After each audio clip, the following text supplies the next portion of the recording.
Hello and welcome to the Hybrid Warfare Analytical Group's UCMC podcast, where our analysts convene to delve into the realms of Russian disinformation, propaganda, and the influence of hybrid warfare in 2024. In these succinct podcast episodes, the team explores recent observations, analysis, sharing expert opinions and conclusions on the prevailing challenges within the information sphere today. And today, we are dedicated the episode to the narratives post Moscow Crocus City Hall Attack. My name is Matt, and I am your host of today's podcast, and I am joined by UCMC analysts Volodymyr, Nastya, and Anton. So, guys, on March the 22nd, Moscow saw its most deadly terror attack on Crocus City Hall, the most deadly one in recent history. The attack and the responsibility of the attack was claimed by ISIL, but Russia has done all it can to pin this attack on Ukraine as a means to sow more hatred and divide between the West and Russia, while paving the way for justifying future escalations so far that we haven't seen in this war as of today. Quark has already done quite a bit of analytical work on this topic. We've got articles dedicated to the reactions of propaganda post 24 hours after the attack, how the Kremlin, with zero proof, blamed the attack on Ukraine, and even the impact this attack will have on Russian society. But in today's episode, we will look more into the future, analyzing the impacts of the attack, the inconsistencies in the Kremlin's narratives, and what changes we can forecast for Russia's future politics. And also, what are the similarities between the investigation of the terrorist attack, investigation in inverted commas, in Moscow today, and the practices of the investigation in Stalin's time? So, guys, let's start with Nastya. Nastya, what will be your narrative, and what have you seen post Crocus City Hall attack? Yeah, thank you for a question, Matt. Due to the terrorist attack, Russian political figures, including Putin, have raised the issue of lifting the moratorium on the death penalty in Russia. And there were various narratives ranging from historical significance, really classic situation, to opposition of Europe, which is playing democracy. There were also xenophobia. Several propaganda channels expressed the idea that lifting the moratorium only for terrorists and foreigners is a great idea. And the fact that the terrorists from Crocus Hall turned out to be citizens of Tatarstan once again revealed the chauvinistic tendencies of Russian political circles. And the result of numerous and long discussions was the decision not to leave the moratorium for now. But here is the thing. Loud announcements and statements can be a test of how society will react to a particular political decision. It is likely that the Kremlin views the lifting of the moratorium on the death penalty as a new opportunity to strengthen the regime and counter opposition. And this situation poses a direct threat to Ukraine, as firstly, it can have an impact on politically imprisoned persons, in particular Crimean Tatars. And secondly, it can become a new military challenge for Ukraine. The Kremlin speculates on the concept of terrorism, and Russian propaganda calls everything related to Ukraine terrorist. And therefore, even a partial lifting of the moratorium on the death penalty for terrorism will mean that Russia can use this measure against Ukrainian prisoners of war. Nastya, you talk about the consequences there. Obviously, the consequences, as you're saying, everything that is connected to Ukraine has in Russian propaganda sphere, terrorist kind of narrative to it. What about if we were to compare, obviously, the situation in America? There's over 20 states which still have the death penalty in America. Have Russian propaganda, has it been comparing this situation, and what is kind of the difference of Russia having the death penalty and America having the death penalty? The Russian propaganda did not pay much attention to comparing this issue with American side. But if we talk about it now, I think that the nuance here lies in legality.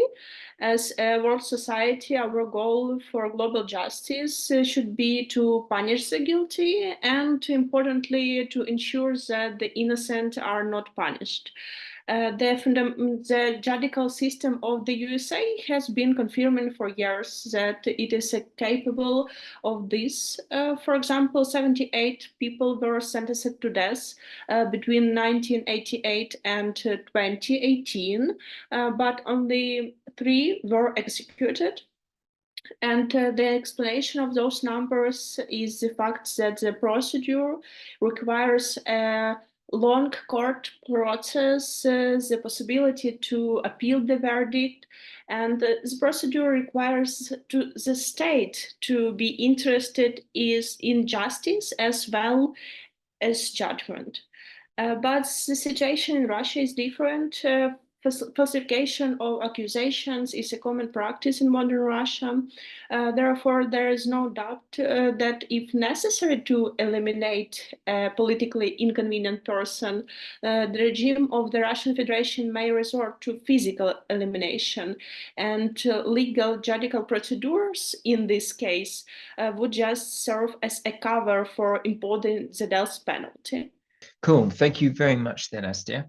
Okay, so next I've got Volodymyr in the middle of my screen, so we're going to go straight to Volodymyr. Volodymyr, talk to us about your narrative, please. What have you seen post Crocus City Hall attack? Okay, thank you, Matt, for your question. And when I was following Russian media during last weekend, I noticed that Russian official media, even federal channels, broadcasted several videos in which main suspects, those who pretend to be terrorists, in these separate videos, they answered the one question: what did your group did plan after the terrorist attack? And all of them told that they were guided from Ukrainian sabotager, so that linked Ukrainian side with this terror attack.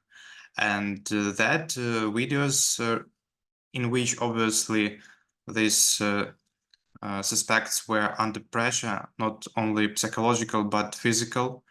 That remind me of Soviet times, especially the years of great terror. That also reflects one of the main credo of Stalin's slaughters, that confession is the queen of evidence.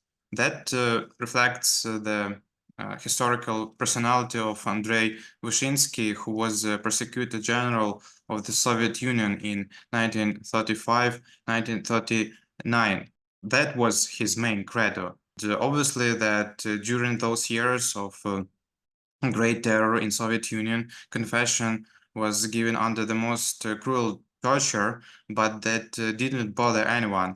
And these confessions were the basis for their indictments, and if we look at the nowadays, we can mention that many political scientists in Russia and abroad provide many connections between years of Stalin's rule, and that Putin may use this terror attack against even his inner circle.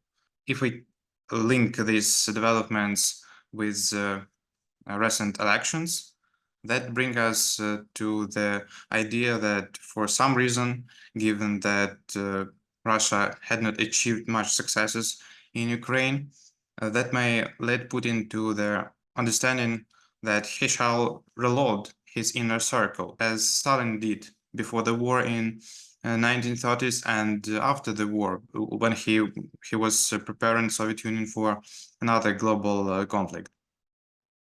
But these comparisons, from my perspective, is not accurate, because Putin obviously tries to secure his inner circle, his political elites that backs him. The guarantee of security of these elites provides the stability of political regime in Russia.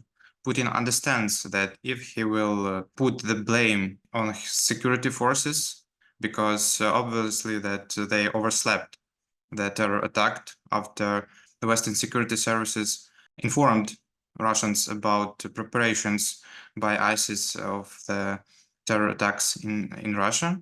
That means that the only way for Putin to secure his political elites after the terror attack is to put the blame on Ukraine. That is why now we are witnessing that Russian media are fueling these rumors about mobilization it may occur in recent months. Okay, perfect. Thank you, Volodymyr. So far then, we've had the potential return of the death penalty. We've had the failure of the security services, which Putin is unable to admit himself as it's putting him to blame as well. An acknowledgement of his failure in the security apparatus is an acknowledgement of his failure to be able to protect his citizens, something which he promised in his re-elections. Anton, tell us more about the inconsistencies I believe you're going to be talking about for the narrative today. Tell us more about these inconsistencies which you followed after the terror attack. Thank you for the question, and I want to consider in more detail how Russian propaganda used the aspect of the terrorists escaping from the scene of a terrorist attack to blame Ukraine. As it was said earlier by you, judging from the most facts, the terrorist organization Islamic State or ISIS is behind the attack on the concert hall, but however, Russia either missed the opportunity to prevent attack or deliberately allowed it to occur.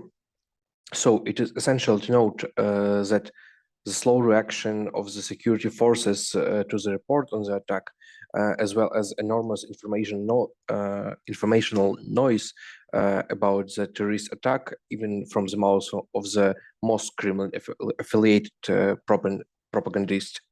So this could indicate the unpreparedness of the Russian media and the bloggers to cover this situation.